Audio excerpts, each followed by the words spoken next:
উনি তো সবসময়তেই পাকিস্তানের যে লাইনে কথা বলেছে পাকিস্তান, সেই ভাষাতেই উনি কথা বলেছে।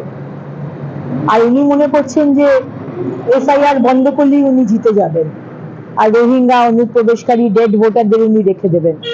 ওনার খুব স্বপ্ন যে একদিন উনি প্রধানমন্ত্রী হবেন, হয়তো পশ্চিমবঙ্গকে বাংলাদেশের সাথে মার্জ করে পশ্চিম বাংলাদেশ তৈরি করে তার প্রধানমন্ত্রী হবেন। তাই উনি তো জামাতের বি টিম হয়ে কাজ করছেন।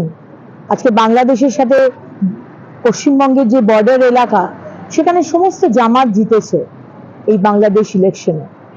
এবং যারা যারা জিতেছে তারা হচ্ছে ওই শামশেরগঞ্জে যারা এসে আমাদের হরগোবিন্দ দাস, চন্দন দাসকে কুপিয়ে মেরেছিল, একটি 14 বছরের শিশু বাচ্চা, তাকে গণধর্ষণ করা হয়েছে, আজকে তারা সেখানে জিতেছে। তাই মমতা ব্যানার্জি আজকে আমাদের ইলেকশন কমিশনকে ছোট করে, যে বাংলাদেশে গণতন্ত্র নেই, সংবিধান নেই, মানুষের বলার ক্ষমতা নেই, হিন্দু ভাই বোনদের কুপিয়ে মেরে ধর্ষণ করে শেষ করে দেওয়া হয়েছে, সেই বাংলাদেশের ইলেকশন কমিশনকে প্রশংসা করছেন, আর আমাদের ইলেকশন কমিশনকে বলছেন তুগলকি। তাই আলাদা করে কিছু বলার নেই। মমতা ব্যানার্জি, আপনার যে বড় এজেন্ডা প্রধানমন্ত্রী হবার, সেটা কিন্তু হবে না।